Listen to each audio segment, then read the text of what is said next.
I'm from South Carolina. I moved out here, and they had me thinking Orange County was just the Holy Grail. Oh, you go to Orange County, they got that money in Orange County. I'm from LA. So, bro, I'm gonna have to take a detour real quick, put me on game about to ride, and then we'll get back on track. Don't lose your train of thought. Yeah, I don't subscribe to the LA Rams, but Whoa,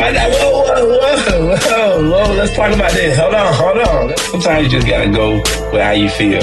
I am old enough to remember a time where it was weird to be on the internet. My name is Trey Hatton. This is Rob Palacio. This is gonna be a beautiful thing for sure.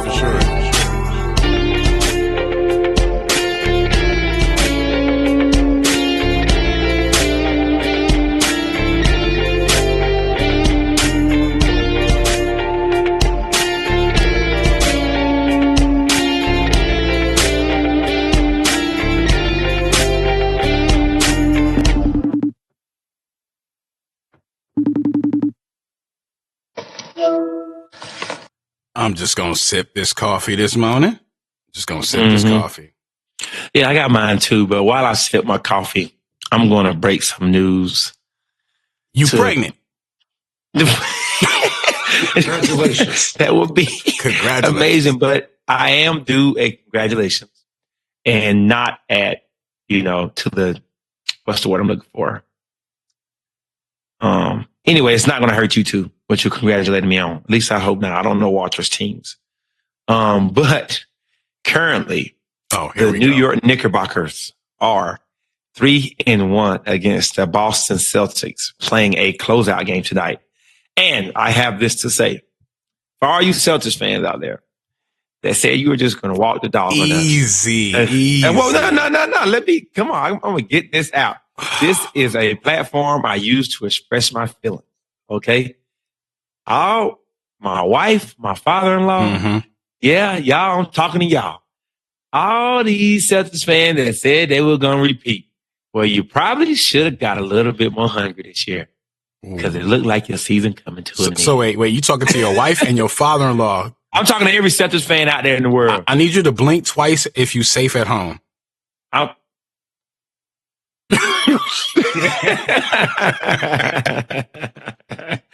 I didn't say that because I thought I was going to be safe. I said it because it needed to be said. Now, Jason Tatum, I'm praying for you, boy. Listen, you a generational talent. I mean that. I have all respect.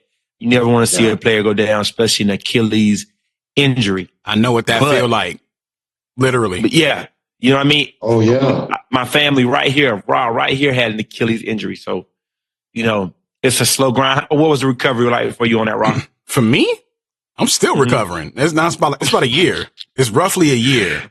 For a superior athlete such as him, it's going to be 8 months. But he's not going to, look at what happened to Klay Thompson, right? Like, same thing. It's like he's going to come back. He still won't be right for another probably additional year. You're not going to see that version of Jason Tatum for almost 2 years. 2 years, yeah. Yep. Yeah. Any injuries, Walter, in your life? Any sports injuries? Nothing crazy. I played some football in high school and college. I pulled a groin once, but that's it. That's a little. That's a blessing. Yeah. Listen to him. Yeah. I had ankle issues real bad. You got away scot-free. That'll do it. Yeah. And I played running back too, so that's a position where you get banged up pretty good. But I was blessed, man. I was blessed. Plus, I had a little speed back then, so if you was gonna get me, you wasn't gonna get a clear shot on me. You know what I mean? You had to get you in passing. Yeah. You got to pull him down. Yeah. Well, that's how our man, what's his name? Played baseball and football, Walter. You talking about Bo Jackson? That's how Bo got injured. You're not old enough to talk about Bo Jackson. But I know how he got injured. Okay, give me this moment to show my sports research, all right? Come on, don't bash me. All right, Bo Jackson.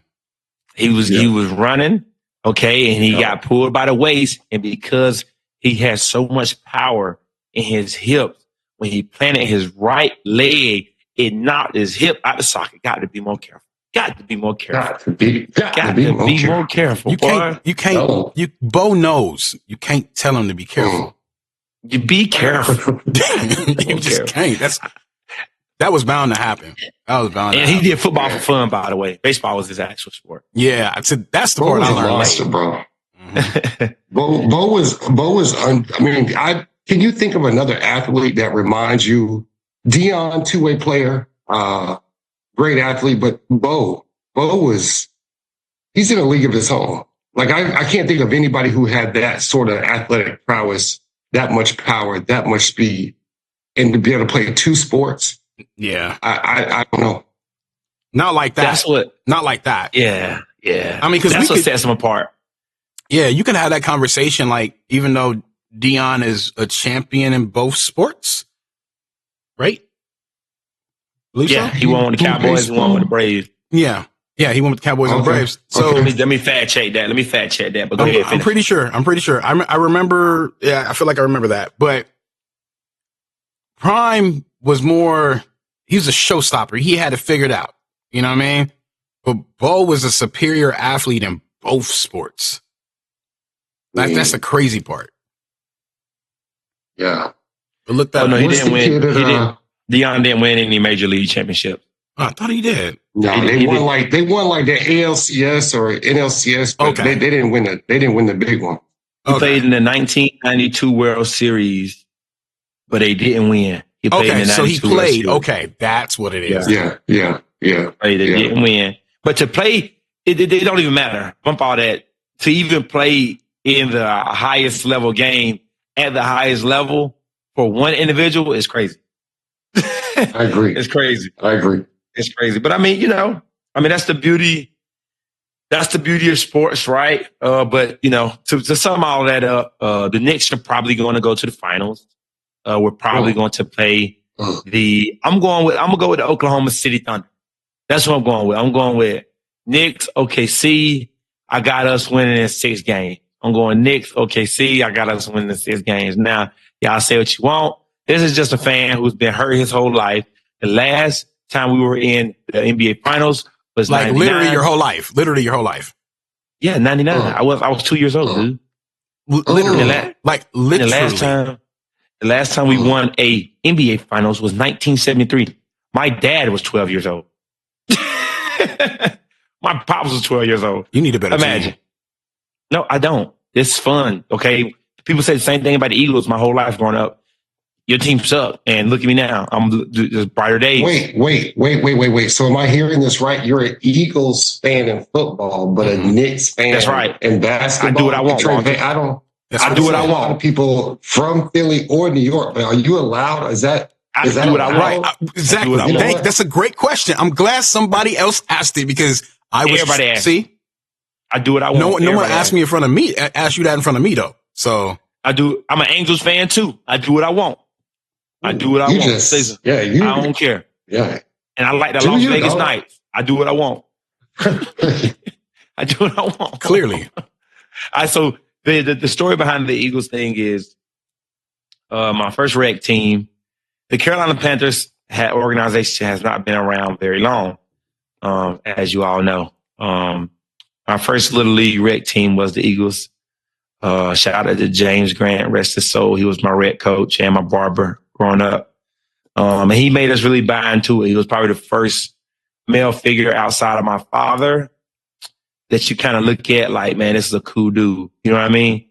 So in that same year, McNabb, T.O., that squad was playing the Patriots in the Super Bowl. We lost.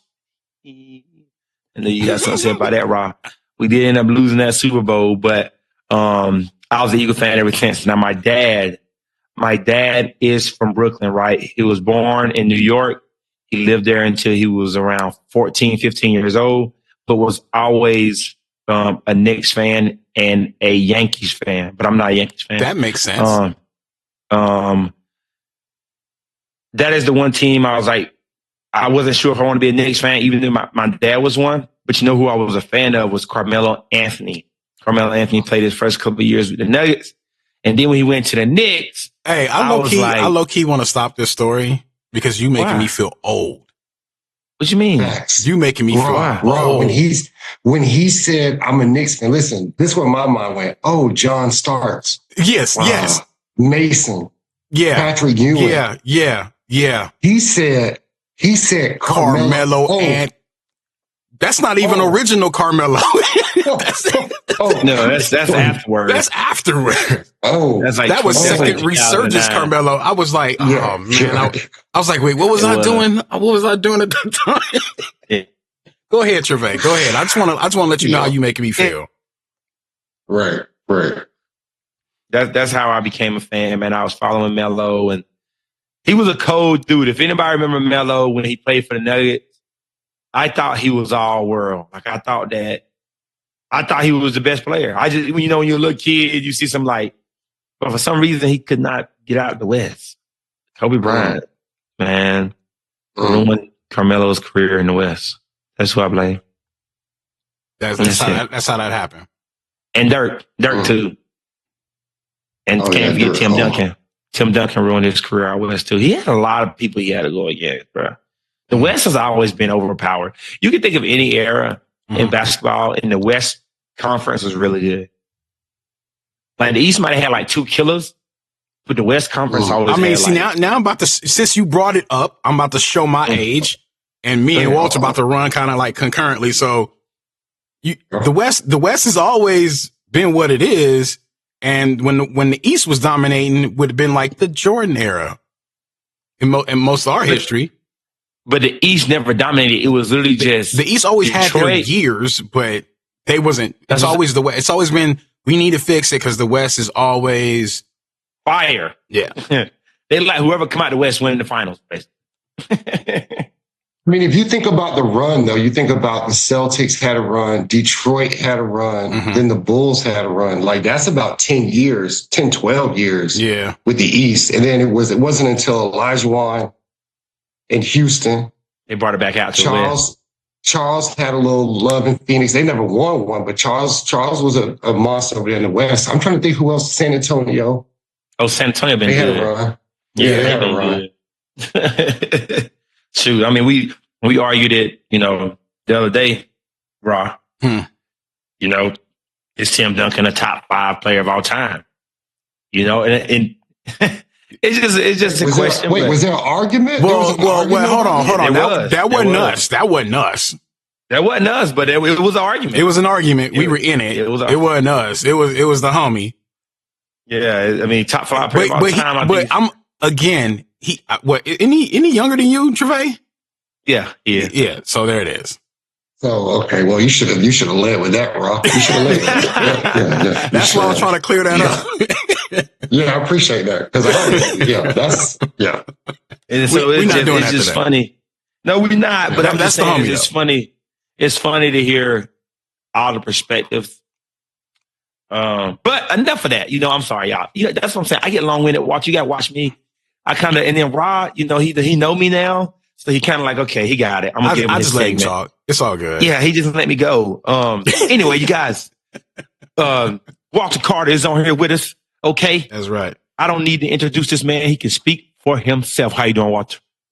Yeah, I'm blessed, man. I'm blessed. I'm glad to be here. Listen, I got to tell y'all, I'm really, really excited to be on here with you boys. I've been a fan of both of you all for different reasons, following y'all in different facets. And to be here today is a blessing, bro. I really appreciate the love. Thank you. Thank you for having me. Man, ain't that crazy how that worked? I knew Walter and I knew Rob, but I didn't know you two knew each other and vice versa. Like I didn't work in an event, for Masia, you know what I mean? And I done did all that and, saw you guys privately, talked to, a lot of people there and not even knowing that this will happen one day, just kind of, going through life. You do your. Well, the world is funny that way. The world is funny that way because I maybe saw Walter in passing 2 or 3 times and actually saw him several times on social media and never drew the connections until he walked up on me and was like, oh, hey, I've been seeing you around. But then we had also went to an event, you know what I mean? So that kind of bridged the gap. And, yeah, man, man, I got so much respect for you, Walter, and what you do.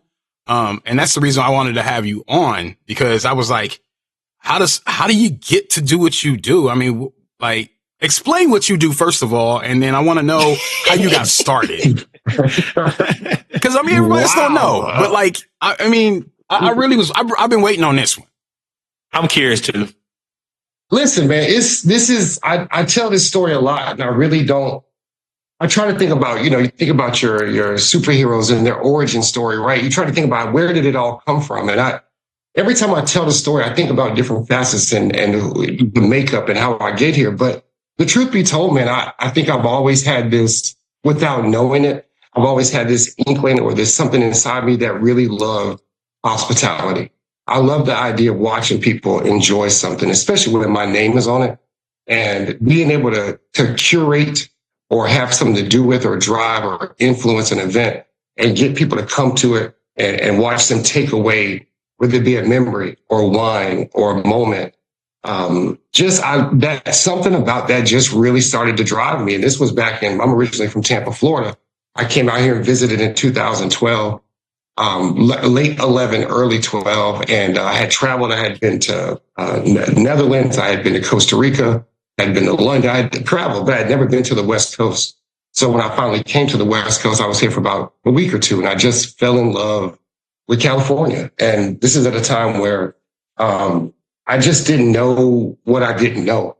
So when I got out here, I started working for the Boys and Girls Club, and I was coaching rec league, soccer, basketball, after school. I was just doing whatever I could do to make some money. And one of the moms said, hey, you should go, because I was like, man, I need to make more money. He's like, you should go to the winery. And I was like, nah, like I've done, hospitality. I worked into a fine dining restaurant back in Florida. I wanted to get away from service. And she was like, yeah, but the winery is different and da-da-da-da. So I'm like, you know what? Let me go check it out. So I went to one winery. Right. And this is so you grew up in Florida, Walter? Yeah, born and raised in Tampa, Florida. Okay. I went to school out in Kansas for a couple of years, came home, traveled, just, trying to figure out life, as one does. Okay. And then this is back when Craigslist was still a thing. So I know I'm dating myself. So I go on Craigslist and there's a winery hiring and they're looking for a server. And so I put in my application and a couple of weeks later they called me and I got the interview. And when I got on my way out there, I'm in California about 3 months at this point. And I'm just trying to figure it out. I'm getting to the point where I'm kind of out of money and I'm feeling like, okay, I tried California. I'm just going to get up out of here and head back to Tampa. Like I did it. I've done the best I could do. But I'm on my way to the interview and I get out to wine country. I'm driving out. It's my first time driving wine country. And there's something inside me go, oh, I want this job. I want this to be my drive to work. And sure enough, I interviewed, got the job, started out as a server. This is in 2012. In fact, I just celebrated on the 8th. I celebrated my 13th year at Danza del Sol Winery. So, wow. So that was 13 years ago this month. I got the job, started out as a server and was just doing my thing. And what I realized was what was really cool about it is they gave you the framework. Like a Trevet, a raw, I can say, hey, this Merlot, it comes from here. We pick it here. This is the tasting notes on it. This is when it was bottled. This is when it was in the barrel. They give you that. Now your job is to take that, internalize it, and now deliver that to people your way, whatever specific to Trevet, whatever specific to raw. You can deliver that. You're so good at that, though. You're so good at that. Listen, I love it because what I've learned is because here's what happened. When you get into the wine world, you run up on people that know a lot about wine. So you ask a question, sometimes they start answering it and your eyes almost start to glaze over because they're saying so much information. It's hard to really So I started to say, when I got a chance to really deliver the information, I want to deliver in a way that you can really receive it, that you can digest it. And I'm not saying dumb it down. I'm not saying that. I'm saying, let me deliver it in a way from me, my personality, that allows you to see the wine the way that you can see it. I like it. My analogy is the beach. Coming from Florida, we would go to the beach and you would see people in their car with their windows down, reading a book. You would see other people on the beach, reading a book, never touch the water. Then you would see other people 30 yards out, doing all the crazy stuff in the water. If you ask all three of those people, they all enjoy the beach their own way. Right. Wine is the same way. There's some people that want to get into the terroir. They want to learn about the vineyard. They want to know the farming practices. Some people sit in their car. They don't care about none of that. Hey, open it up. How much alcohol in it? Let's have a good time, right? Yep. My job is to be able to decipher who wants what information and then deliver it, meet you where you are, right, and deliver that information to you. So I think the skill set of a sommelier, to me, you can have all that knowledge, but if somebody like comes up and they don't know anything about malolactic fermentation, or some people don't care about that, you have to be able to recognize that and then deliver the message and the information where they are. But that, boy, you a bad man, boy. But that's where I want to kind of like touch on that, Walter, and like the gifts that you have that made you special to us in a lot of ways, is because, I mean, just what in Temecula alone, there's how many wineries? 50 something? 50. Yeah. Okay. I think Jen and I have been to 48 of them at this point. Like we like literally like this became a mission for us, right? Like we enjoy the experience. We enjoy the experience over like sometimes we don't even care about the wine, right? We just like, hey, let's get out, let's have a good time, let's have an experience, let's just go get a tasting, see what we like. Because neither one of us, like, we know we liked wine, but we didn't know what wine really was. You know what I mean? So we would run into people. They would either talk our head off and tell us about a bunch of stuff that I don't know if I care about it. I don't know if it makes sense. I really don't know what that is, whatever. Or they seem so pompous or whatever up there that I'm like, I don't know if I care for that. Right. And then I meet somebody like Walter, who I think one of the first things you've done and I've seen you do is you actually ask, you know, what is it? What do you like? Why do you like it? And then that may give you like an interest point. It's almost like a date. You know what I mean? Like you really try to cater and talk to that person about what they like. And then you do something kind of crazy where you would actually go, I'm going to give you a sip of this and let me know if you like it. What do you taste? And then you like, and then you be like, I bet you like that one. And he's usually right because he's already invested that time and it makes you feel special. So beyond the wine, the hospitality of it is a touch that I think a lot of people miss the mark on. And I just want to say to you, my friend, that's an incredible talent. Yeah, I appreciate that. I love it, man. I really do. I think for a long time I would try to, I'm a humble dude. Like I'm not here to go, pound my chest and look at my service. That's really at the core of who I am. I want Trevay to like this glass of wine. If it means we have to taste 6, 7, 8, 9 glasses before we go. I'm gonna find the wine he likes, right? And it don't matter by the time they get that 8 glass, they having a good time anyway. Yeah. Anyway, it don't even matter. I'm listening to you, Walter, bro, and all I can think is, seriously, that's a bad dude, because it's one thing, I'm listening to Ra, it's one thing to sell wine, right? Ra said he done been to 700 different wineries, right? At least. It's one thing, it's one thing to sell the wine, it's one thing to know what you're talking about. But it's another thing to know who you're talking to. Oh, boy, when you said that, boy, you did something to me when you said that, boy.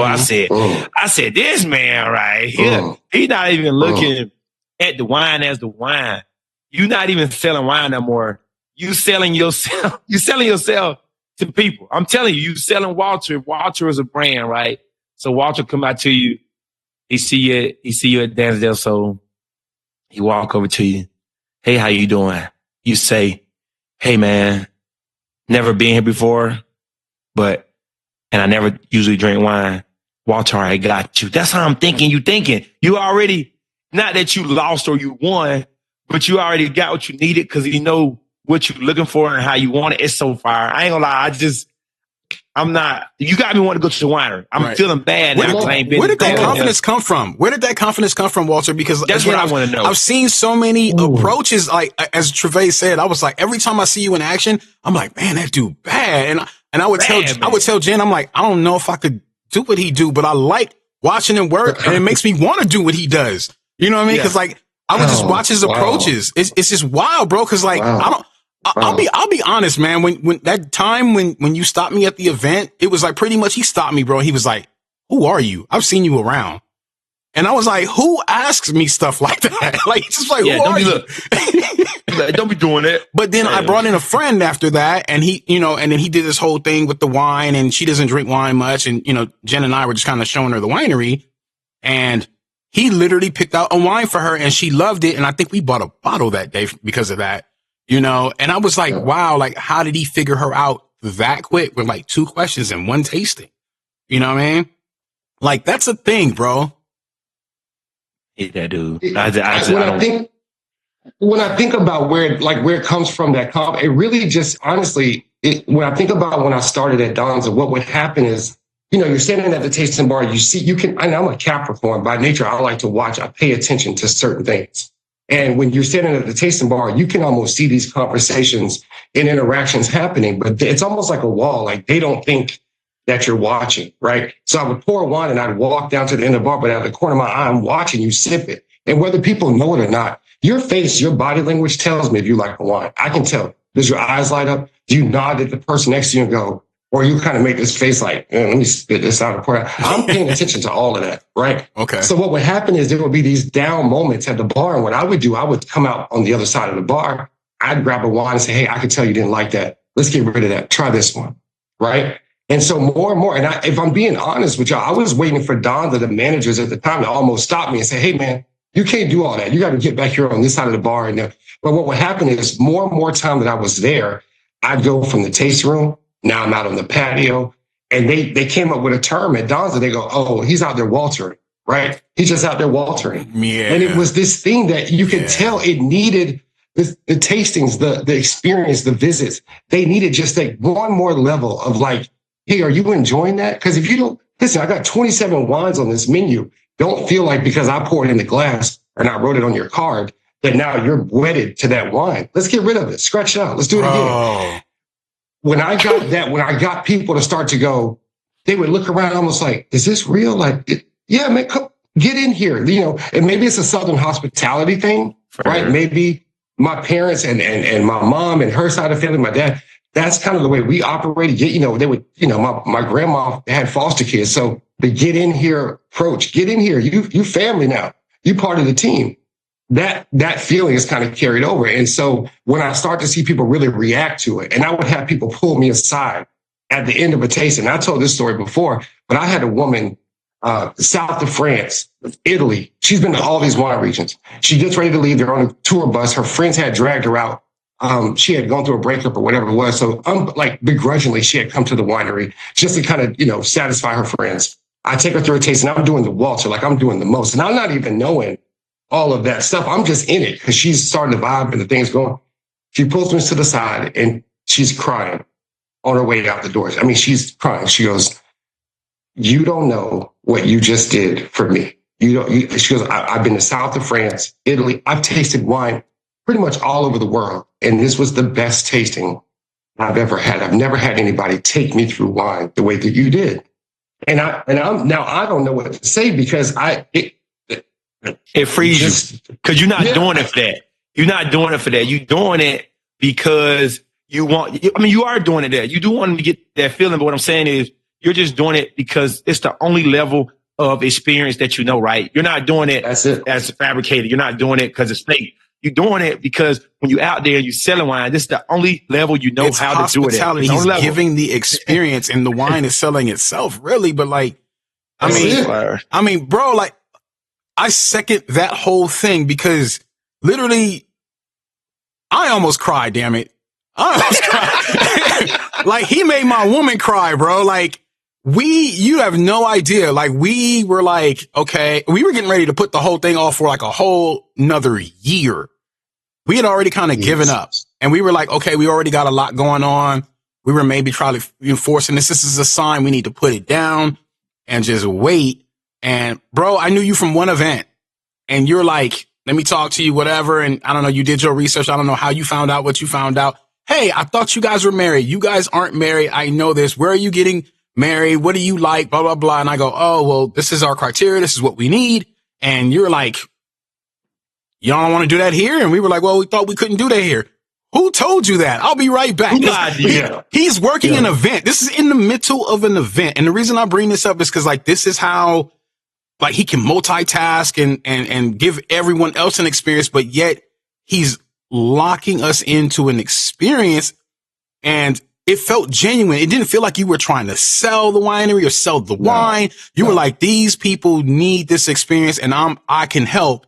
So he went, got what he needed, came back, got Don. Don is amazing to us, whatever. Talk to these folks. Here's a bottle. Sit down, talk it out. Let me know what we can do. Oh, by the way, and I'm going to be nice about it. I'm paraphrasing because we don't want to get all that. But he was like, we can make it happen. You let us know. You want it, we can make it happen. And he disappeared and came back like an hour later. You know what I mean? Like to check on us. And next thing I know, we had been sitting there. We had meant to be there an hour and we were there like 3 hours.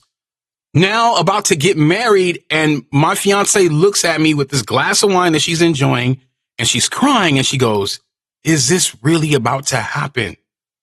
Is this really about to happen? And I looked at her and I was like, fuck. Yeah. Yeah. Yeah. I got goosebumps. I got goosebumps. And me too. And let me tell you something though. It's something when you feel good, man, we all in here, we around you engaged, watch you married, I'm married. But when you winning, when you somewhere and that the place you at, whether it be a restaurant, winery, wherever you at, right? When your spouse can win too, like what you just said, I'm just saying as a husband, right? Man, I'm just saying when you somewhere, we're going to be straight. Let me say that as men, we're going to be good. Right, but when somewhere take care of that business, oh, you in there. Like you like, man, I can get down with this. I will forever be great. I will forever be grateful. Yeah. Like, I don't even know. Like, I'm still beside myself on like how that went down because like I didn't ask for it. I wasn't really looking for it. No. You know what I mean?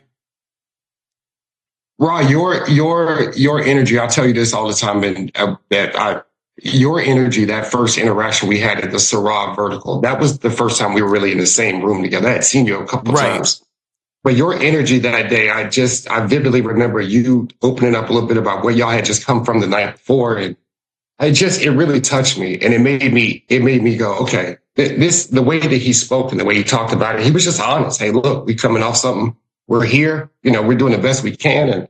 And it caught my attention. And not that you needed that to do that, but that's what really catapulted me into like paying attention when you were on property. Just because that event, I don't know if it would have been the same had you not been there. But so then fast forward to the next time I saw you, I had asked around because the staff at Masia knew you. I popped in and out of both wineries. So sometimes I miss things and miss people, but I had asked, hey, what's up with them? What's their story? What's the deal?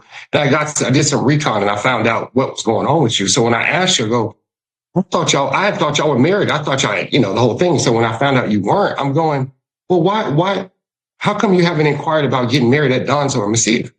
And when I saw the look on your face and you were like, that's not an option. Well, wait a minute, wait. Who told you that? Who told you that? Because if you ain't talked to me, if I didn't tell you, then I don't know what's happening. I don't know what's going on. Yeah.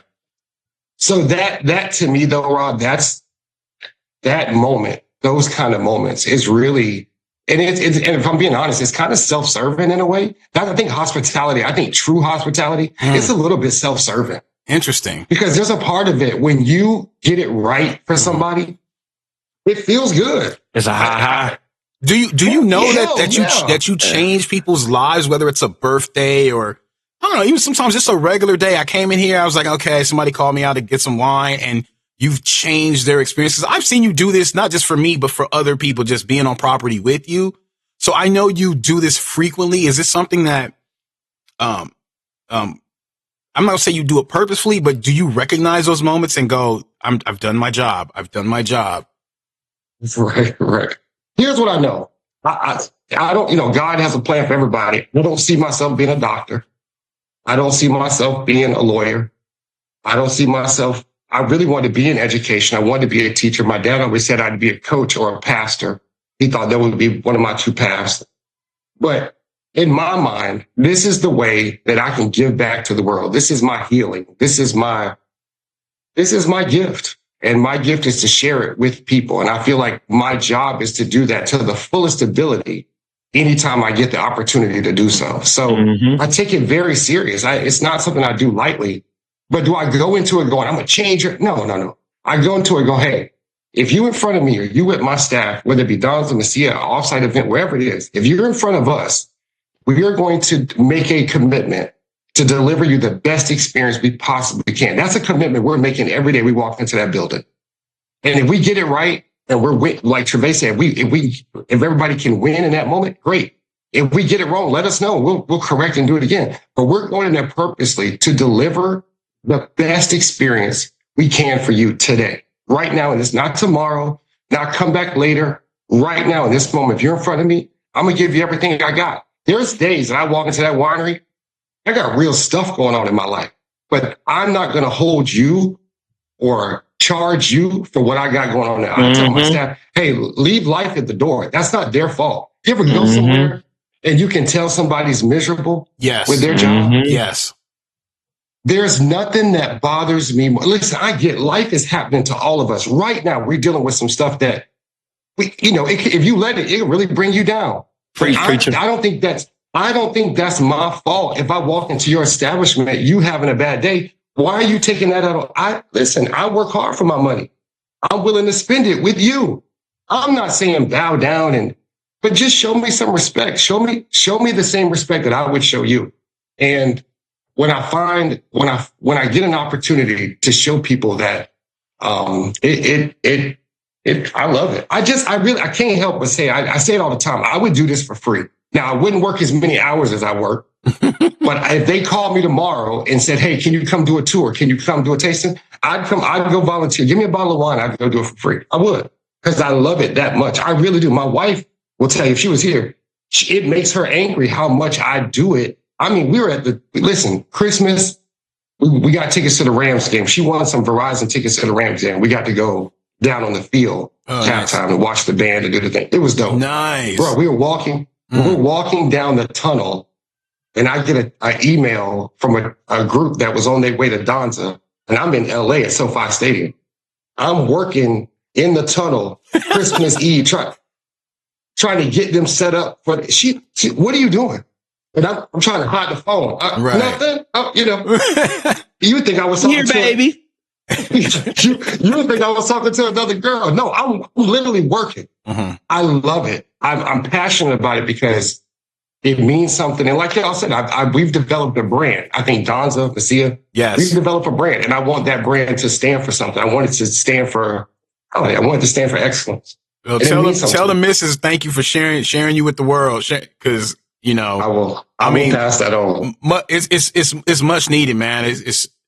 I'm gonna feel like I'm gonna belabor the point, man, but it's been I can only talk from my personal experience, but like also when I see you working, because sometimes I just chill when we there. Like we go there to like just chill, and just to kind of see the culture there that you've helped to facilitate and build, and just your brand of doing it. I can't speak to how authentic that feels. And if you love wine and you listen to this podcast, maybe that's important to you, maybe it's not. But as someone who's visited a lot of wineries, not even just in Temecula, like we actually went to one, I forget the name of it. It doesn't matter. Out in Fallbrook, it was nice. The property was nice. We loved it. But everyone there was just simply doing a job. Ask me if I've been back. And it's crazy you can really tell. It's so crazy how you can tell the difference, like you said, when somebody having a bad day. People don't even got to be having a bad day necessarily, but you can tell the individuals that are just there, right? They there. They just getting by. They're not being rude. No, I clocked in. I'm doing what they asked me to do. No more. That's it. No less. Yep. You can tell. It's crazy. Yep. Oh, here's your tasting. I measured out exactly 1 ounce for you. I'm going to walk over there now. Like that's literally it, bro. Right.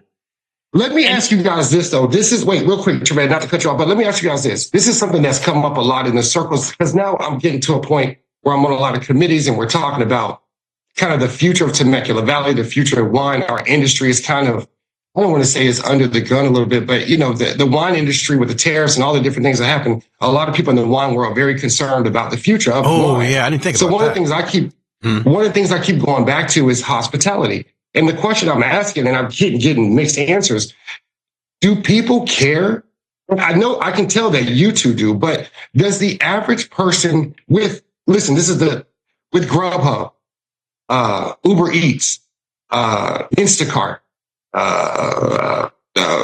Amazon, the customer service, hospitality, at a finger's touch, I can get whatever I want without having to talk to anybody. Mm-hmm. Does the average consumer, does good service, hospitality, does that still matter?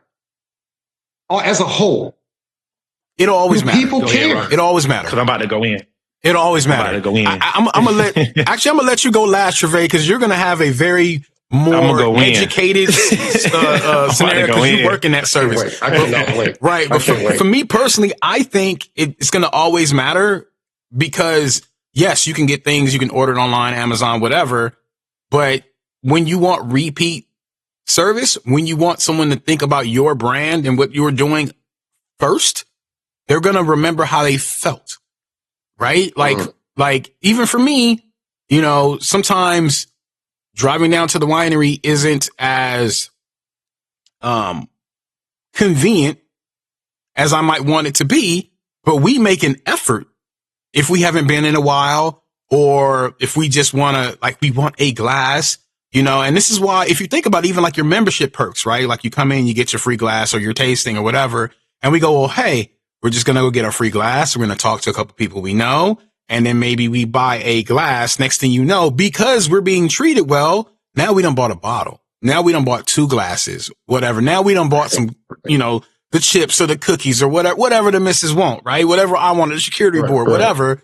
And next thing you know, we done spent some money and we really meant to spend very little, right? It's the experience and how you guys are making us feel is what brings us back and why we continue to this day to bring people and why we've chosen to get married through your brand, right? So to me, it's going to always matter no matter if I'm showing up every day or not.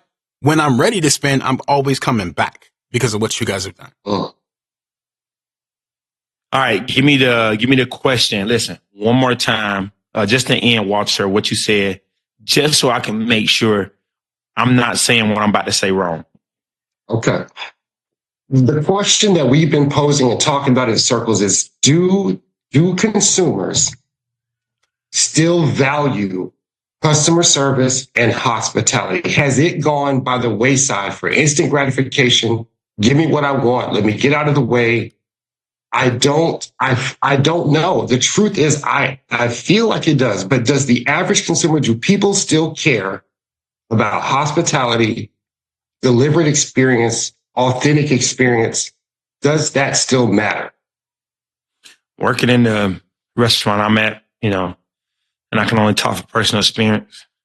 I'm going to say yes, and here's why. Yes, that people still care about a unique and authentic experience because, I see it every day. I see it delivered on a daily basis, right? I'm around it all the time. But what I can say is when you say the average consumer, right, that goes into a lot of different other variables. Okay, is that person stressed out financially? Are they stretching their money, trying to get an experience when they really shouldn't be? Are they pinching pennies? And that's a whole other conversation. But what I will say is, sometimes I do think people get weary of the price point, and I used to lack confidence in speaking about this. But for that experience, like you said, we are willing to give it for free. And I'm not making this all about money. But what I'm saying is you're not going to find a Walter Carter anywhere besides Danza. So, and what I'm saying is some people be so hooked up on the price tag of stuff that they're not looking for what it's going to do for them internally, mentally, emotionally, spiritually. They're not looking at that. They looking at, I can't believe that cost that. Now, let me tell you about me. You come to my bar, whatever, you get a drink, whatever. But if you ever met me, I make that drink. It's going to be what it is, right? Somebody might make it for you. But when you're sitting down with me, just like you, I'm going to tell you about my life. I'm going to relate to you. I'm going to talk to you. I'm going to ask you why you came in today. I'm going to ask you why you haven't been in. Why don't I know you? What's your name? Next time you come in, I'm going to repeat your name back to you. So when I say a uniqueness, a never die, because it's so hard to find. It's so hard to find. It'll never die because people, we're getting a bad rap. You have to take the fall and I have to take the fall because there are lazy people in the hospitality industry who are only doing it for the money, and it's costing us. It's costing us our reputation. It's costing us what we do, what we actually enjoy to do, which is talk to people, give people something to enjoy, give them something to talk about when they leave. Okay, people being selfish. It will never, it don't matter if AI goes to 10, 50 million. I'm sorry. It don't matter if we got robots, none of that. Because there's something about human interaction at its highest level in a beautiful setting that cannot be beat. And I'm just being completely honest. When you do it absolutely perfect, it cannot be matched. And cannot be matched. Sometimes I think, Walter, it takes time, right? Like there's the thing, the flashy toy, where it looks good. It's what everyone's doing. It's all over social media. Maybe they got the brand new building, the brand new this, the brand new that. And it's, popular to go there or do that. But when you start to lack service, when it's not as popular anymore, people ain't gonna come back no more. Right? They're gonna remember that touch. Maybe they came to see you once or twice, but they remember, oh, you know what? The second time I came in, they remembered who I was. Hey, happy to see you again. They actually had time to talk to me. Man, y'all listen, y'all hit on two things. When I was early in my career, 3-4 years in, this might be naive. I really thought that every winery was delivering the experience the way I was. So when people would go, man, we just came from, server. and I'm going, wait, they didn't tell you about they go, no, we don't, they didn't say. So then my eyes started to open because I go, wait, everybody isn't doing the Walter. Y'all not all doing no, everybody ain't doing that. So that was my first okay, aha moment. My second one was this. I've been at Danza for 13 years, going on 14 now. And I've probably watched maybe 8 to 10 wineries come online in those years, right?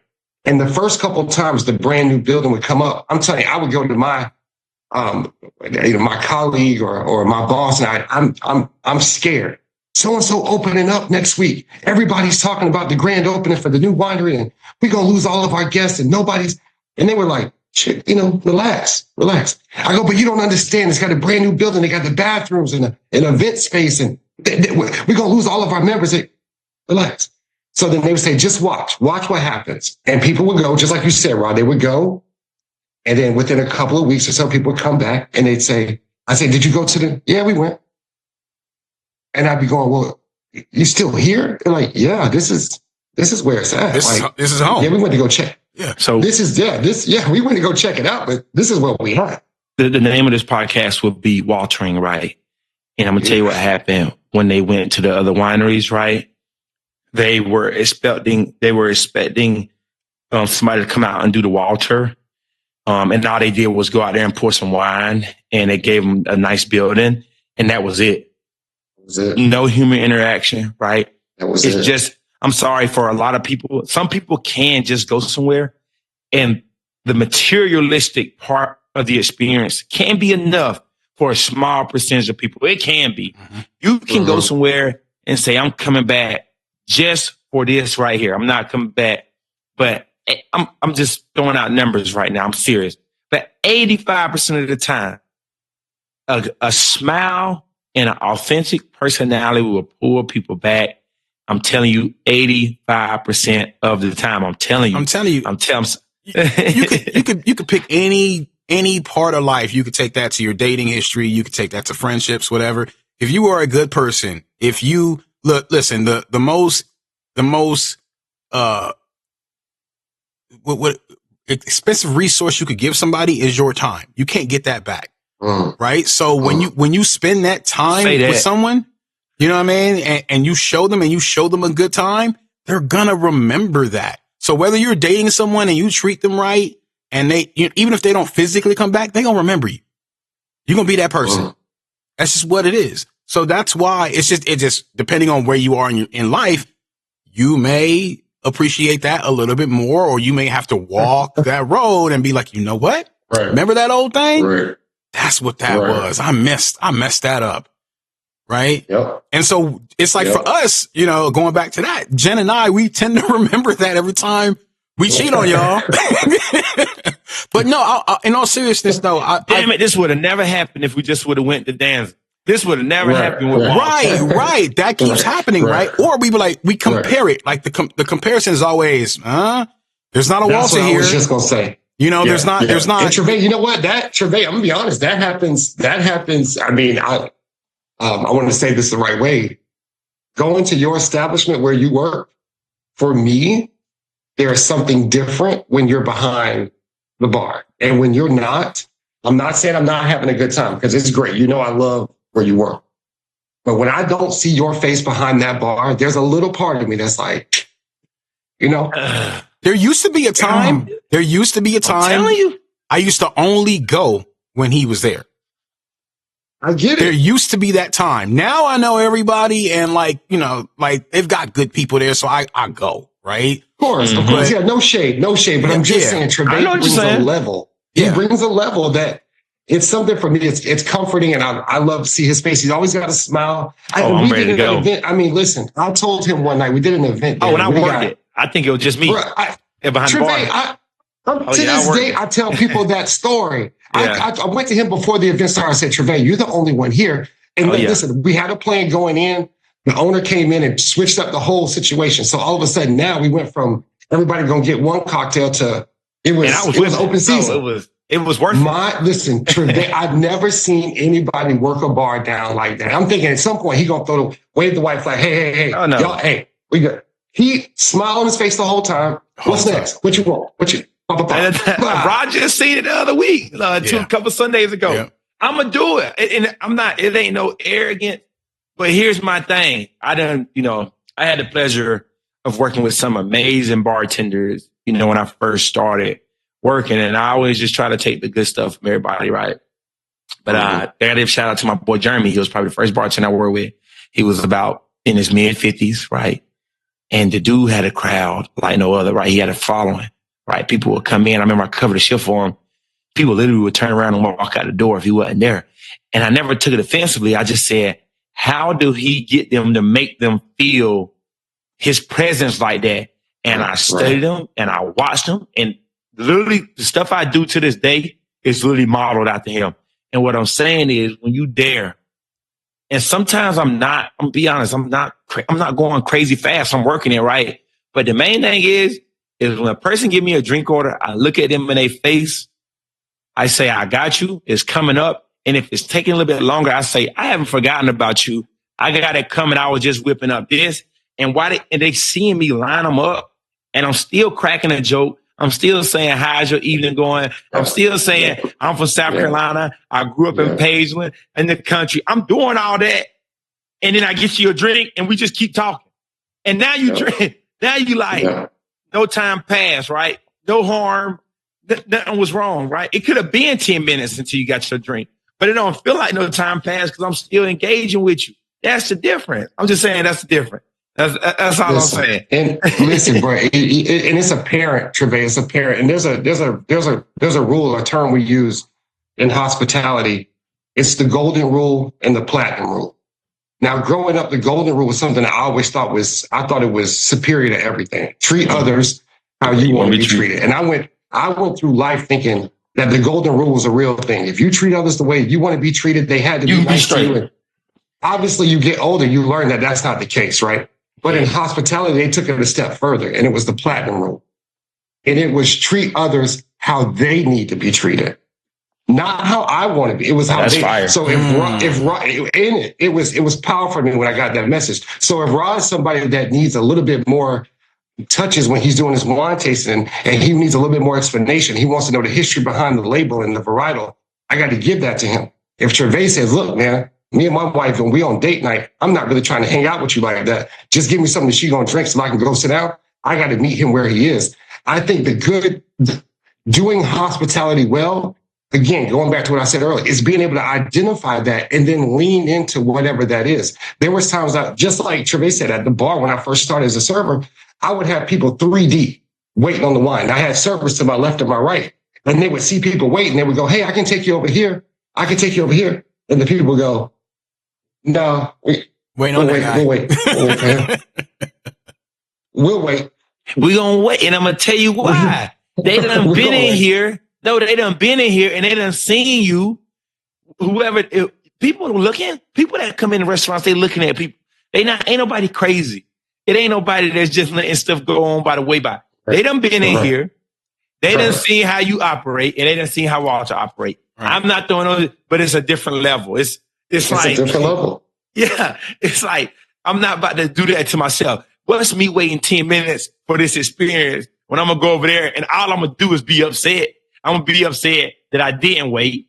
You know what I mean? People able to decide. That's a real thing, Trevor. People would be like, no, we would wait. And I would even say, no, let so-and-so pour for you. And they would let so-and-so pour. Then they come back and go, can you pour on next one? Will you pour on? Yeah, I got you. I got you. And now, I love it, man. I love it. And it's fun. It's honestly fun. What would you say to younger you or someone trying to get into business, like coming in? Because you obviously didn't start where you are now.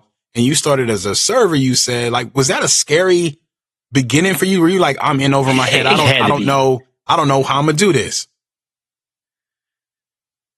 I think, honestly, I pushed back on going to management. When they first approached me, I told them no several times. I got so comfortable in that space of being a server. I really thought if I try to grow anymore, I'm going to mess myself up. I'm going to lose sight of what it is I do.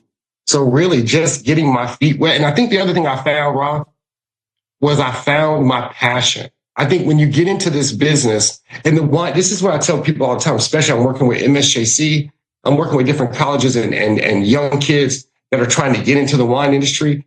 I'm trying to paint a bigger picture for them, that the wine industry has got so many different facets. When I say a winery to you, most people go 2 ways. I'm either going to be making the wine, I'm back there in production, or I'm out in the vineyard, or I'm pouring wine up front. Some people that's the only 2 things that they see. But between there and there are so many different facets: marketing, administration, HR, outside sales, wholesales.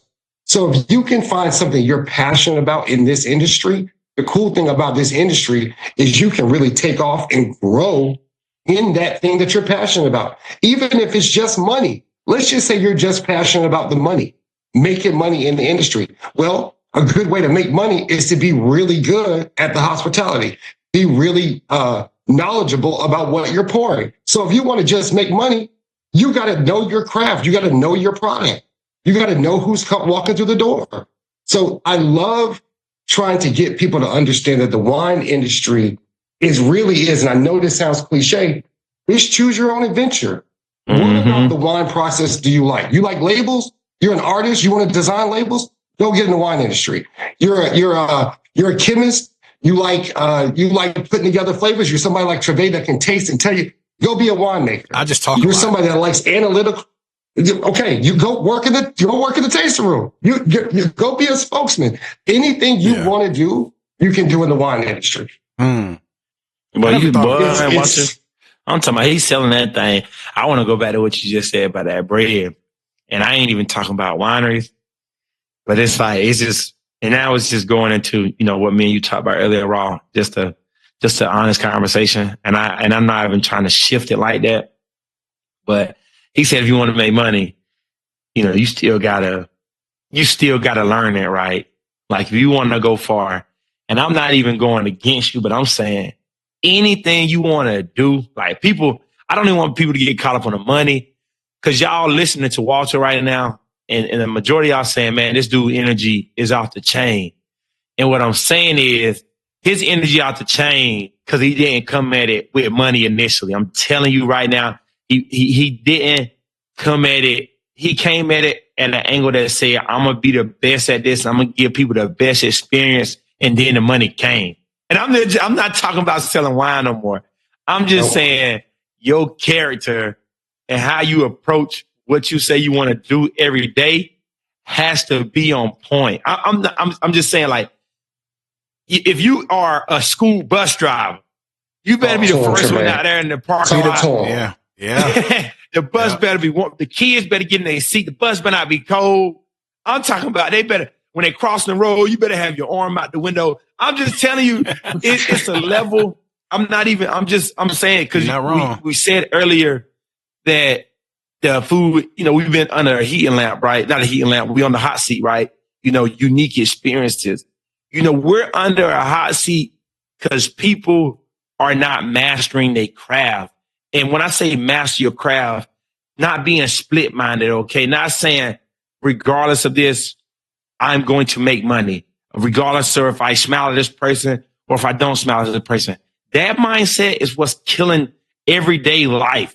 But I just want y'all to know that. So going back to what we were talking about, you actually made me think about something, based on what Walter was saying earlier about the hospitality being important. Like maybe it is today's culture of instant gratification of, doing everything from a distance, even like through social media, causing us to be so impersonal that it actually changes the way people think about things. Like I actually think that because somebody like yourself, Walter, where that's more natural for you, why you stand out even more.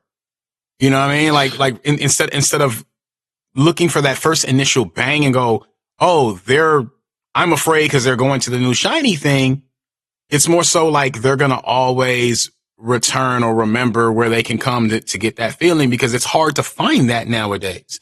Everything is about the money, about the butts and seats, about the sales, versus let's craft an experience. This is the principle Disneyland is built on. If you think about it, they might not operate like that anymore, but that's their principle. Say that. And, man, I'm gonna tell you, I'm gonna let Walter go because I know he about to go in. I'm gonna be quick. I promise I'm gonna be quick. Dog, social media is so lame and overrated. And I'm gonna tell you why, bro. I was in Florida this week. I went to a buddy wedding down the Key. Man, I ain't got to name no names. Dog, I watched a couple argue. I watched them bicker, not necessarily agree with each other. I watched them have a poor attitude, but I also watched them take pictures and smile and show the sunset, bro. And I saw them put all that together and they posted it, bro. And the likes went crazy. So let me tell you something, bro. That wasn't even the experience they had, bro. I'm just telling y'all, I'm not even trying to be deep for real, but I'm trying to tell you, people posting their experiences, bro, and they got people thinking something. That's why I don't even like social media like that for real. That's why I had deleted my social media for 2 years. Cause it's for, unless you're genuine, right? But I saw that and all it do is reassure me that you're going to get out of this life what you want. It's like, I watched them argue, bicker. They was upset 90% of the time they was there, bro. And then they got on social media, bro, and they got some likes, bro. And now the person that's viewing it is thinking they had an amazing time. Bro, it's sick. It's literally sick. And so when I think about them going to the other winery, I'm just saying they took the picture, but they didn't even deliver for real. They didn't even forget the picture. Right. Forget the picture, bro. They not even delivering what they need to get through what they need to get through. That's why social media is smoke and mirrors. It's so smoke and mirrors, bro. It's so smoke and mirrors. It's a good tool. A lot of stuff get done on it. But yeah, bro, this generation, I hate to say it, my generation, we abuse it. Well, we abuse it. We're all caught in it. We abuse it, though. It is fun, Trevor. I think if you take it for what it's worth, like you can still enjoy social media because there's things that you see on there that's like, okay, cool. That'd be cool to go check out. You're not basing, hopefully, and if somebody listening to this who is, then that's on you. But hopefully you're not basing the health and the strength of your relationship or the health and strength of your family relationships based on what you see on social media. My dad just had a conversation. We were talking about, he was saying when he was coming up, his dad used to tell him, don't ever judge a man's house or what they have based on what you see or what you have. You don't know what those people have to do to get what they have. You don't know what their life looks. So he drive around in a brand new car, right? We've heard it on hip hop songs throughout all time. He drive around in a brand new car. He can't afford 50 cents worth of milk at the store, right? So it's always been people putting on to put on. You don't know what's really going on behind those closed doors. Mm-hmm. My goal, and I think what I try to do when I think about hospitality, and I think about our generation And I think, and this is something now you brought up another point, Trevay or Raw. We're seeing in our wine industry, what we're seeing is a decline in younger drinkers. Now, this is a real challenge that when I go to wine symposiums, when we talk in wine circles, here's a real thing we're noticing. Okay. There's a drop off right now between, let's just say, the age of 28, 35, and then that next drinker, 22, 23, 24. There's a huge drop off. Wow. So what we're seeing is what the wine industry is asking right now is, how do we get those younger just coming into their drinking life and just coming into being of age and celebrating, victories and graduation and weddings and getting married? How do we get them to become wine fans? Because if they don't, we won't have an industry, because there's what do they call those? Come on, the White Claws, Trulies, that's what non-alcoholic. Low intervention. Like these kids now, like this younger generation, they want to know where their money's going. Who are you affiliated with? How is it made? Is there sugar in it? Are there carcinogens in it? Like they've gotten a little bit wiser and they're asking different questions. So when they did at a symposium, they did a panel.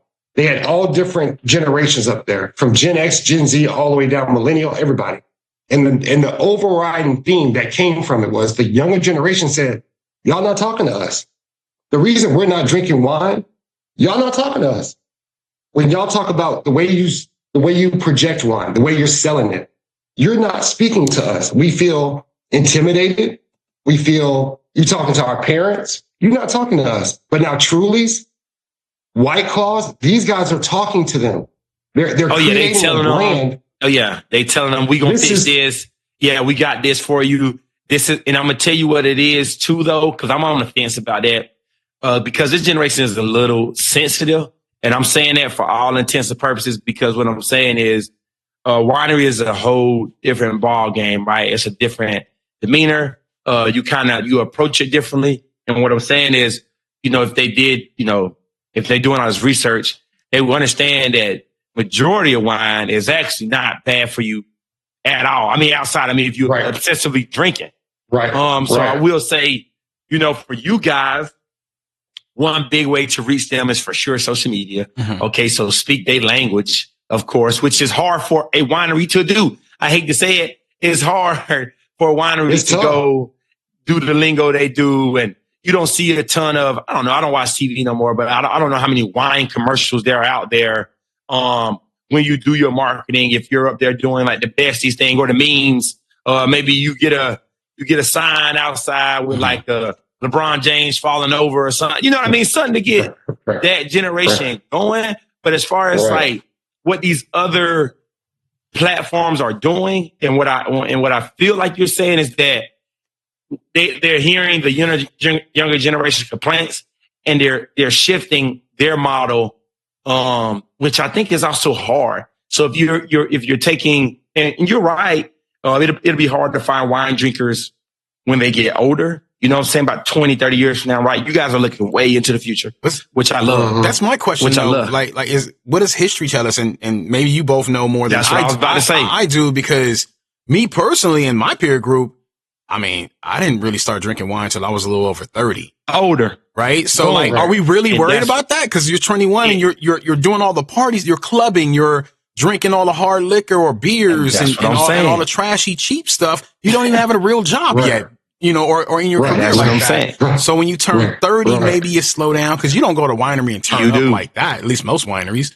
Right. So I don't think y'all don't change nothing. So is that a thing, or are we worrying too soon, or is there there has to be some numbers? I think, and there's always been this overriding crisis of like, take care of the wine industry, right? There's always been that thing. It just feels like, maybe just in the circles I run in or what, it's just that we're talking about it more now than I think we've ever talked about it. Personally, I agree with you. Even in that panel, one of the girls on the panel said, and here's the other thing, I can't really afford to drink wine like that.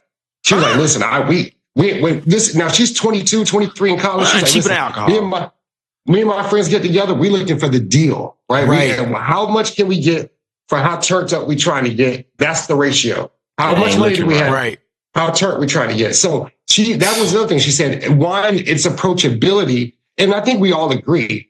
it's a graduation, right? You started out with the cheap stuff. Eventually, you slow down in your 30s. You go, hey, listen, I can't get hammered on, turn it up on shots all night. I wonder if you even have the palate to enjoy wine like that when you're that young. To me, I think here's the other thing. A lot of the older generation too was saying that they got turned on from wine from their parents, right? There are people that said when they were 13, 14 years old, they were drinking watered down wine at the table. Mm-hmm. Now that's not a thing. I don't know for us, I don't really hear a lot of that. I know my parents wasn't watering down no wine for us at 13. That wasn't a thing. There are people that got, I've heard that though. In some cultures, that's the thing. Yeah, that's the thing. Or you get like an ounce or like half an ounce or something I don't think it's something to be overly concerned with, but it's definitely something that's on our radar. And here's the other thing. Y'all said something earlier. When I get somebody who is wine tasting for the first time, I do try to set the bar crazy high. I'll tell you that. If you walk into my place right now and you say, hey, this is my first time tasting wine ever, there is a notch, a gain that I try to turn up a little bit because I want this to be the best wine tasting experience you've ever had. Let this be the experience that you measure all other experiences next to. Mm-hmm. So hopefully this is enough to hook you in. And if we might not get you today, we might not get you tomorrow, but maybe 2 or 3, 4 or 5 years from now, you come back to that experience. You go, you know what? Let me go back to that wine, that time. Remember that time we went the first time? I love a 21 celebration at the winery. I love it. I turn up for it. I love it. Right. See, I wasn't even the very first time I came to Masia, I wasn't even in the wine like that. And the reason I got hooked on the 2018 Millennial is because it's a sweeter wine. Sweet wine. And I never forgot it. I never forgot it. So years later, many relationships later, I'm looking for it. Once I move into town, I'm like, there was this house where it was a winery and I don't know, it starts with an M, and literally researched it and found it. So, I wasn't quite ready. I was literally, what was that? Yeah, I was in my early 30s at that time. So, yeah. It sweet wines are the gateway. We call sweet wines the gateway. Most people, I'd say 75, 80% of people that start out drinking wine, they usually start with something sweet. And what happens is over time, your palate changes. And the more wine you try, the more your palate expands. So now when you get a sweet wine 5 years in, you go, ooh, that's too sweet. I can actually do something drier. Another thing I love to do is find out, are you a coffee drinker? Do you like coffee with cream? Do you like it black? Are you a gin versus vodka? Are you Scotch versus whiskey? Lemonade versus apple juice, right? So if I can ask you these series of questions, you can start to find this line of commonality between certain things. That's why I'm able to pick out which wine you like. I've done it so many times. If you tell me I like vodka, rum is too sweet for me, I like lemonade, I like my coffee with cream. Right now, you answer those 4 questions, I got 3 wines I'll put in front of you right now. I'd be willing to bet my pinky, half of my pinky, that one of those wines you're going to like. Be willing to bet. I've done it so many times. I know what your palate is telling me based on all the things you just said. Right. Now, if you say I like Scotch. Unless you're a psychopath. Yeah, right. Now, there's that, Tremaine. Damn it. There's that. But if you like Scotch, you like black coffee, you like pain. You like Scotch, you like black coffee, you like whiskey, you like tequila, you like a little pain. You don't mind a little bite, right? Yeah. You don't mind a little tannin, right? You like tea, you like black tea. You need a medium to a bolder red, something with a smooth finish. And I got you. Look. What if you like all those things, but you still like a little cream and sugar in your coffee? Well, you an alcoholic. Yeah, right. But that's what you is. Well, I could pour you anything at that point. I pour you a rosé. I could pour you a light red. You'll be all in. There you go. Sangria. It don't matter. This is all subject, but I hate when, I'm just talking smack now. I hate when people go, oh, I'll drink anything. And I go, okay. So I'm going to go in my lab. I'm going to go deep in my bag. I'm going to pull out something to really challenge your palate. And so you go that direction. Oh yeah. If they say they can drink anything, I'm like, okay. Like I'm thinking like absinthe, like, look, I'm thinking I'm going way, I'm going rinse the glass, little mezcal, little citrus. They like, and then I put it down and they like, I don't know how I feel about that. I'm sure you don't. You probably never had it. I should have known you was the type to do that. Yeah, but there's two things that I never want to drink again. No, one of them I'll drink again, but Jägermeister. Nope, not doing that. Don't ever hand me no Jaeger ever again in life. And that absinthe, I was in New Orleans one time. Okay. Drinking absinthe. And all I'll tell you is I remember drinking it. I don't remember anything after that. That's all I'm saying. Wow. I remember having it. You know, they call it like fairy juice. Yeah. See, get out of here. Yeah. Nope. I'll throw this computer at you right now, Trevay. Nope. Oh my God, I'm about to throw up just thinking about it. Nope. Just thinking I've had Jaeger once in my life. Can't do it. This is a Jaeger drinking family right here, man. Can't do it. Bro, this is from listen, in Florida, they have hurricane parties, right? So when the hurricane coming, you get about 2 or 3 days to go out and do all your shopping. No, I mean, this is a real thing. So, you go do your shopping, you get your gas, you get water, you fill your tub up with ice, beer, whatever you're going to do. And then what will happen is inevitably they cancel school or whatever. And then the hurricane will start to turn, but they already closed schools, work and already called you off. So ain't nothing to do now, but kick it, right?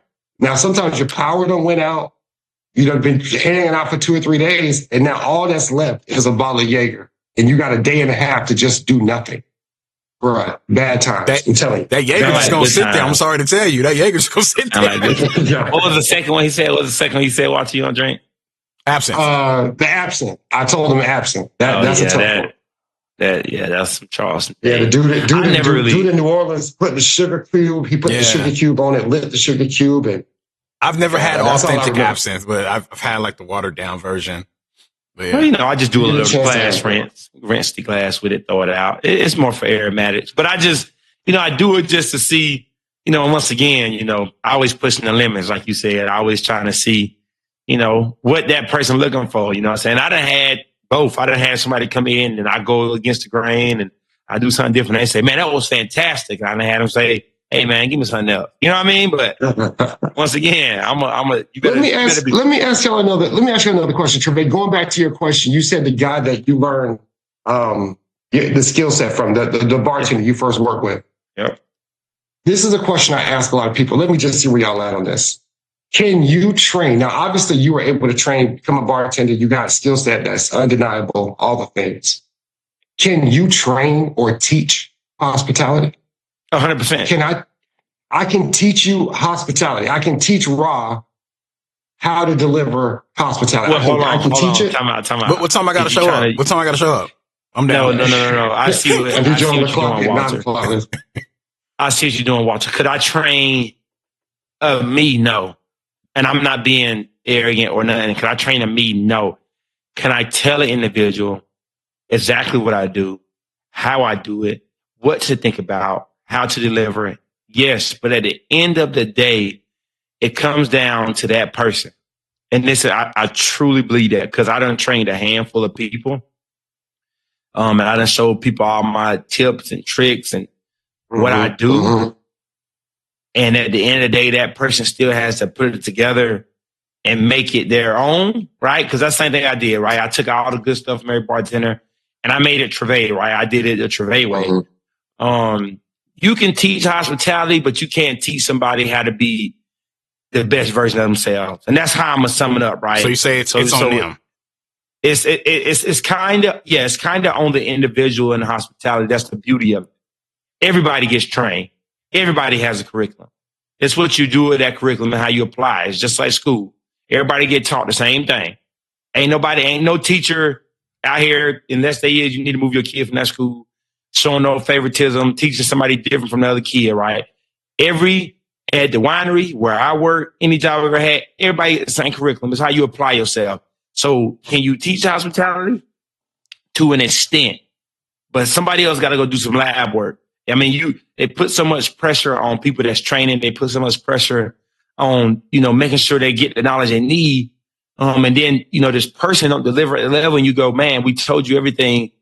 You got everything everybody else got. Why isn't this working out? And people need to really understand this might not be their gift. This might not be their lane. That's what people need to understand. Some people were meant to talk. Some people weren't. Some people were meant to give people a good time. Some people weren't. I mean, that is just the gist of it. I'm sorry. It is, to me, it's that black and white because I just done been around so many different types of individuals. And I done been around the type of individuals that have come to your job and try to tell you how to do you better than you. I done met individuals, and you training them. I done train somebody that say, I don't know why you doing that. And I'm like, you don't know why I'm doing that? What? I'm here. I mean, what is you talking about? You the one looking for a job? Like, what are we talking about here? Yeah, I done did it all. So it's just like, excuse me, I haven't done it all, but I'm saying as far as dealing with different personalities and mindsets, I done heard so much and seen so much that now I'm so open-minded. I give people their space. I hate to say it, I done got a little bit reserved, Walter, because I feel like I can be a bit much for somebody that's not at my level of thinking. Because I used to assume everybody had a motor like me. And like you said, they don't. Same, Trevay. Same, Trevay. I tell people training sometimes is like drinking, especially in the wine world, it's like drinking out of a fire hose. I imagine bartending is the same thing. It's like drinking out of a fire hose. You can't handle you can't give everybody it's too much. Hey, no. You gotta dole it out. Look, there's a thing analogy I use when we're training. I call it the lights coming on, right? So what we'll do is we take people through a training. I give you a little bit of this, a little bit of this. And week after week, we just spoon feeding you. And what will happen is in about 2, sometimes 3 months, eventually you start seeing them just react. And suddenly it's like walking into the room and it's like somebody clicking the light. So it's like all that information starts to connect. But if I gave it to you all at once, you wouldn't know where to start. You wouldn't know where to start. So you have to dole it out slowly. But Rob, let me go back. Can you teach hospitality? Do you think you can teach it? Oh, why you putting me on there? I don't know. I knew what he was doing. Yeah. I'm gonna agree with Trevay. I think you can teach the basics, but I think it has to be in you. I think you have to either it's a part of what you can do or you can't. Like not everyone. Yeah, that's what I think. Yeah, I think so. I agree. I struggle with this because I want to say yes. But I think I liken it to just like what Trevay said. Everybody get the same curriculum. 2 doctors, they go to school 10 years, they learn the body, they learn the ins and outs and all the da. Now they're walking to the room, a patient's in there.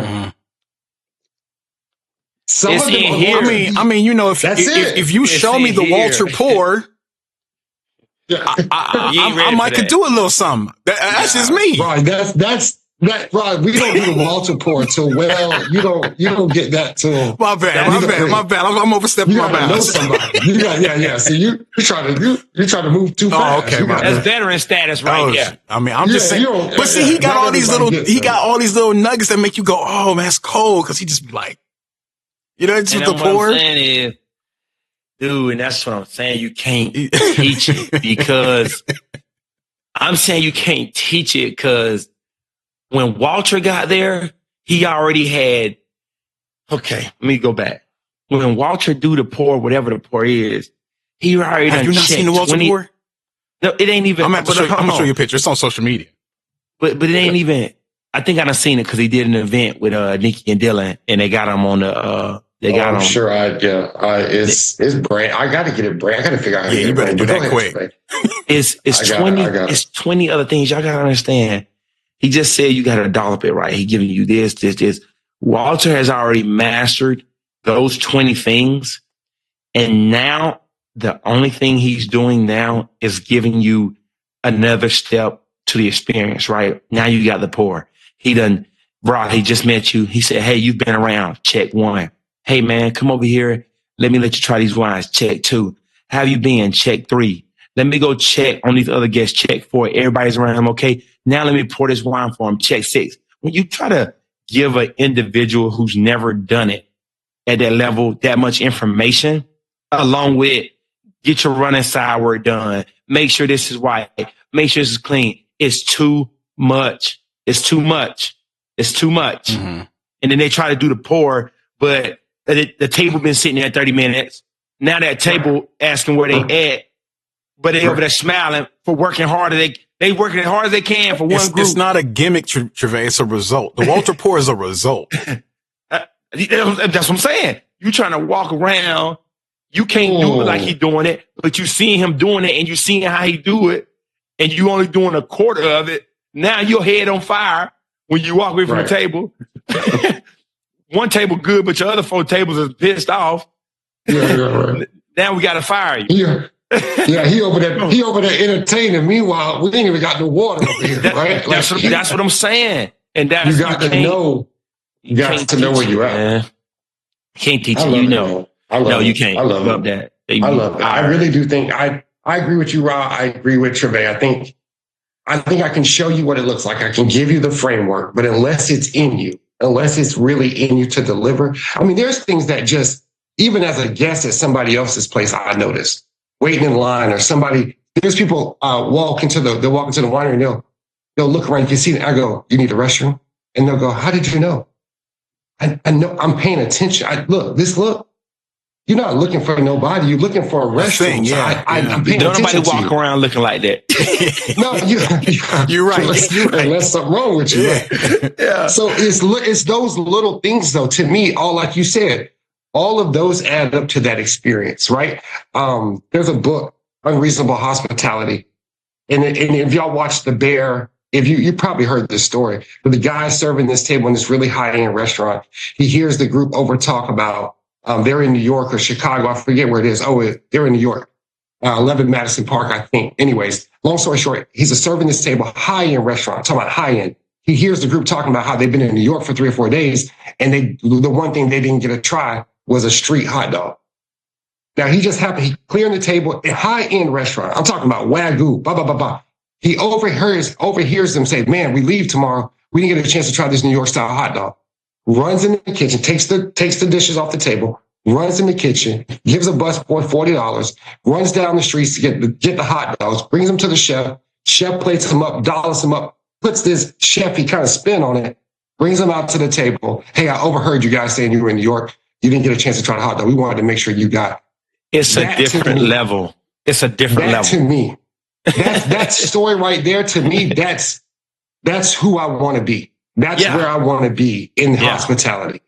Yeah. Wow. That's it. Yeah. Wow. It's different level. And y'all listening, I don't even want to be around y'all because y'all, if somebody listen to this and y'all hating right now, don't come around me because this is who I want to be around. This is the circle I pray for. I pray to talk to individuals like this all the time, right? Just bring your energy. Y'all bring your energy. You want to do more.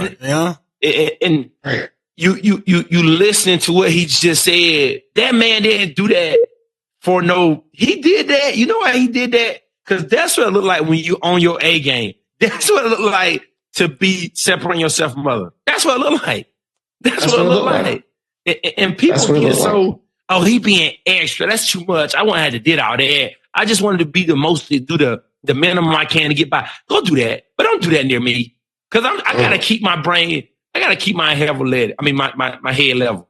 You doing all that lazy, bare minimum stuff, and you ruining it. You ruining it. Them people going to come back to that restaurant every time. And I know it's just a show, right? Whatever. And say that's a real life experience. How would that make y'all feel as individuals? Come on.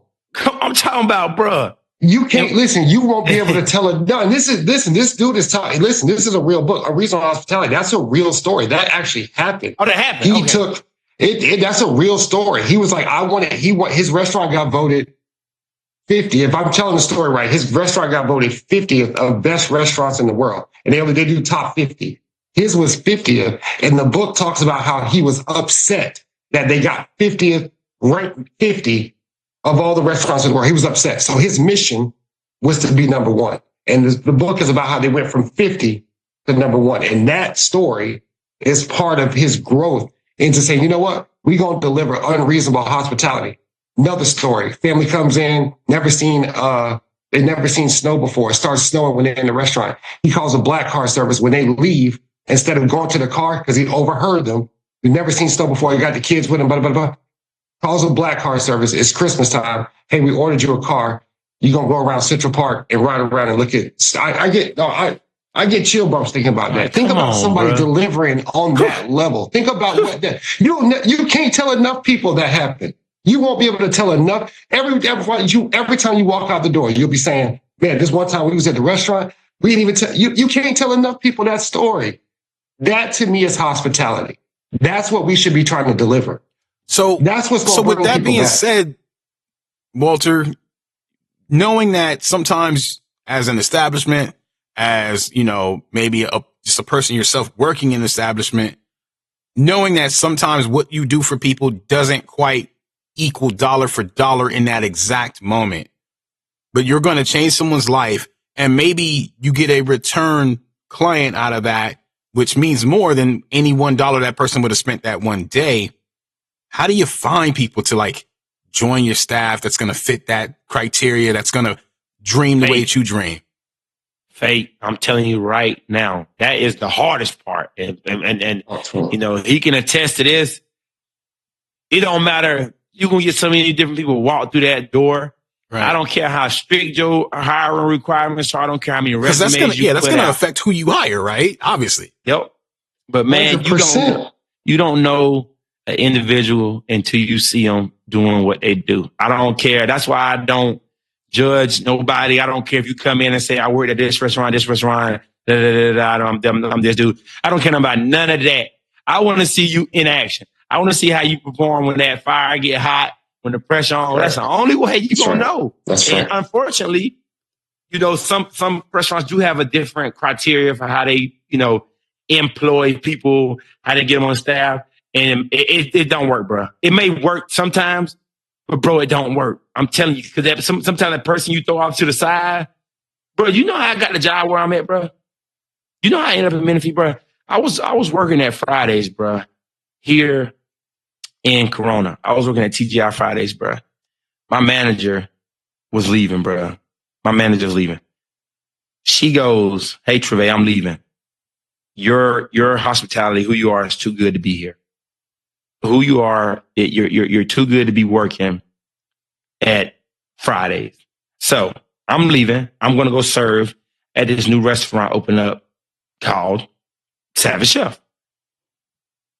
I go, I don't know. Never heard of Menifee, bro. I had just moved out here 6 months ago. I go in there. I'm goofy. You know me. Mm-hmm. I'm already goofy. Mm-hmm. My first shift training, I break a glass. Chef Dylan right there. I look up at him. He looking at me. I struggle to make the drinks because I had never made those drinks before. Yada, yada, yada. 2 weeks go on. I get into myself. I do what Treve knows how to do. And from there, I just started doing what Nikki and Dylan wanted and, you know, and Chef Mario, what they wanted for the restaurant. And I was doing me. And it took off from there. And that's what I'm saying. You don't even... Chef could have told me to get out right there when he saw me break that glass. He could have. He really could have. He could have said, this ain't gonna work out. This dude, look at him. He's struggling. You know what I mean? Right. Like, it's just, right. It's how you, and he gave me a chance and they worked with me and they let me, you know, get comfortable and develop. That's what I'm saying. He said the junk about the 3 months. When somebody finally get it, I think that should be the curriculum. I think there should be a 3-month probationary period in the restaurant and the service industry. 3 months, okay, you got it or you don't. There had to be something that they saw in you while they say we're going to give him those 3 months, right? I'm going to assume that when you see people, Walter, that you go, okay, he's going to mess up. He's going to pour the wrong wine. He's going to break a glass. He's going to probably say the wrong thing. But there's something I see that says, let me give this person a chance and see how that turns out. And yeah, that's the conversation we have at the gate, right at the front. We tell them, listen, we don't expect to get on the floor in 2 weeks. You're not going to be let free in 2 weeks. We tell them in the beginning, don't even try it. Because our thing is, I want you to be prepared. When I first got to Danza, the training process was not like that. They gave you a shirt. You stood next to somebody for about a half an hour. And they're like, all right, you good. Let's get it. So I always said if I ever got into a position of influence, I feel like there's a lot of wineries do that. I feel like a lot of wineries. And listen, Rob, the truth is, it's just sometimes that, and listen, this is not me trying to pump my chest. It takes effort and energy to train people the right way. Sometimes it is a headache. If I'm being honest, sometimes you're going, man, I need bodies today. It's Saturday. I got 34 groups coming. I got a big event tonight. I need bodies. But at sacrifice and putting somebody on with a shirt on with a branded thing, sometimes that's not the best way. It's what they call it, fool's gold, right? It's short-term money. Everything that glitter ain't gold. So sometimes investing in your people, taking time to invest in them, put them on the sideline. We always seen that some of the best quarterbacks spent time on the bench. Right.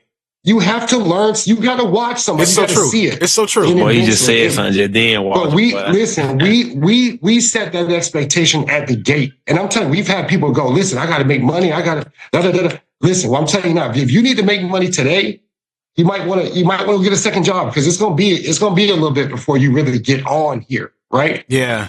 But with that becomes, we have an expectation now for them and they have been one for us. We're going to give you all the tools. We're going to set you up for success. Now, when you hit the floor and you are on your own, you're going to see that we set you up for real life situation. We tried to put you in the best position to make the money. And at that point, we'll see what you're really made of. There was a time I used to only hire people that went from Starbucks. If you had Starbucks on your resume, I was bringing you in. Because in my mind, if you can hang at any time at Starbucks, you can do wine. Right. That don't always translate. It always translates. Then I was like, oh, if you got a theater background, maybe I'll rock with you because you understand that there's a performance aspect to it. Because Trevay knows that sometimes you're not putting on, you're not trying to be somebody you're not, but there's a little bit of a you got to have a little character in there. Yeah, there's a little production behind somebody. So you got to find somebody that's okay with that. You got to find somebody that can be a salesman. You got to find somebody that can be a brand ambassador. You got to find somebody that's actually intelligent about what we're doing.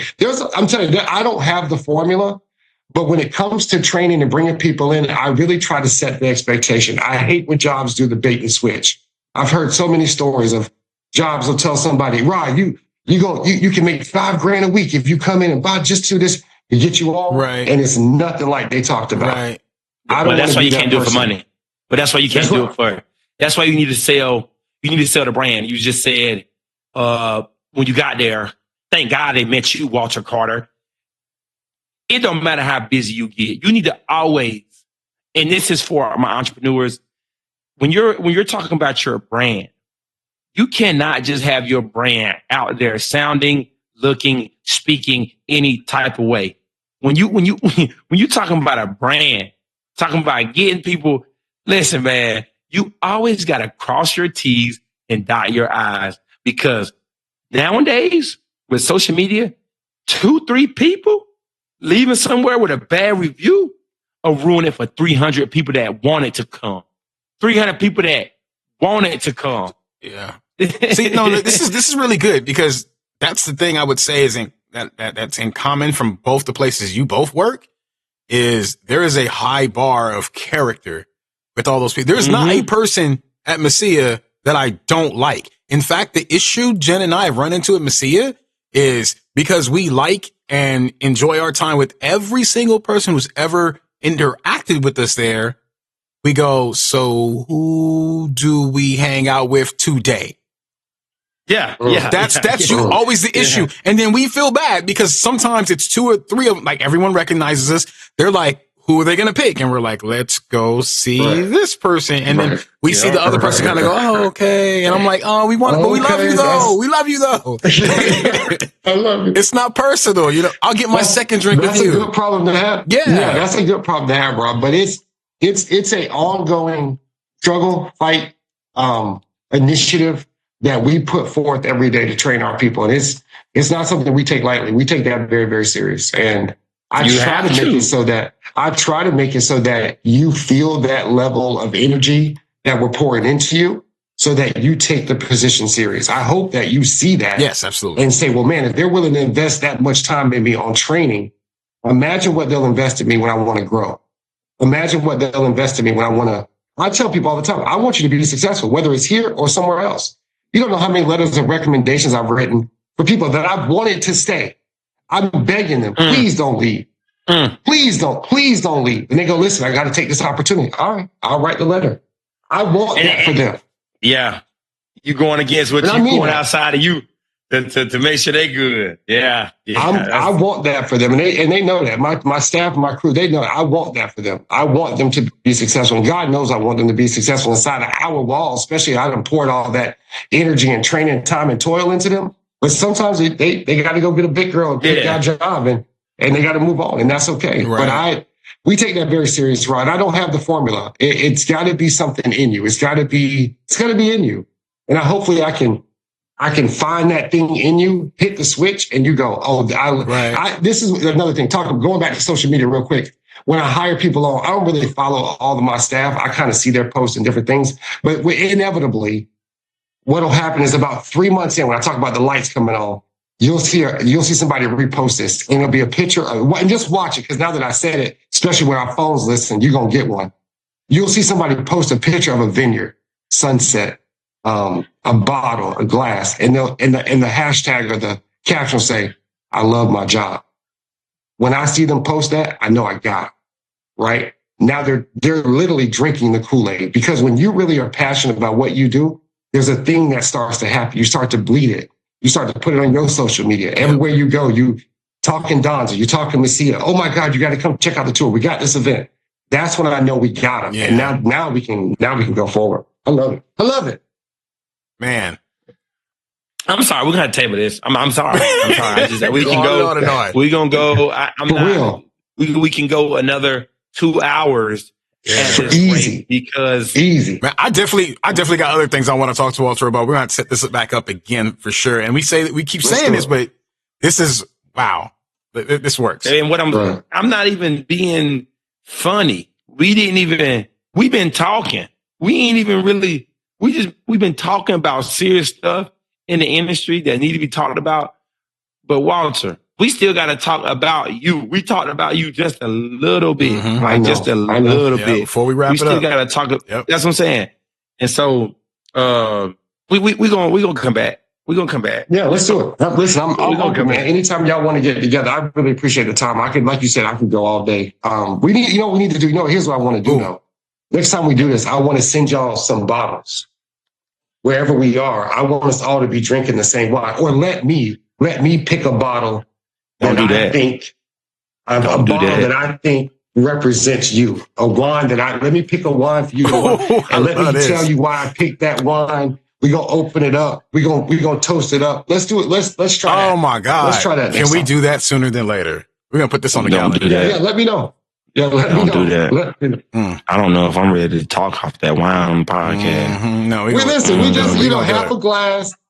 half a glass, and then y'all, you could do half. Can I raise you one more higher? How about we record an episode at the winery? Ooh. I'm gonna raise you one higher. Let's go. Can we do that? Go. Yeah, I will figure that out. Yeah. All I need is an internet connection. Y'all, I got you. Let's go. Yeah, you tell me when we do it. We can go sit in the vineyard. We can go sit out in the vineyard. That's what we need. And get it cracking. Let's go. That's what we need. Oh, this is what I'm saying. Let's do it.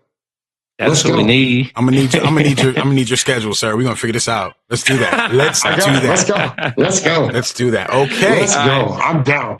Oh man. I'm down. All right, man. I gotta go feed my baby, man. But Walter, once again, thank you so much. Thank you, man. Hey, listen, happy anniversary to you and your wife. Thank you. 2 years, man. Bro. Congratulations, man. Congratulations, man. You still with me, man. Hey. But better or worse, you still with me. Hey, that woman love you, boy. Hold on, what you got? Yep. Still with me. But thank you, Walter, man. It's been man. This is more than I could have even asked for. I'm so happy we finally got you on, man. I can't wait to do it again. Let's go. Let's line it up. Let's do it again. All right. I'll see y'all, boys. Thank you, man. Thank you for listening to another episode of Raising the Bar with Rod and Treve. If you like what you heard, do us a favor and share the podcast with a friend. Don't forget to like and subscribe to the podcast also. New episodes every Wednesday. You can leave us a comment on the episodes where you stream them on Instagram at rtb.podcast or send us a direct email at rtb.podcast25@gmail.com. That's rtb.podcast, 25 @gmail.com. See you next week.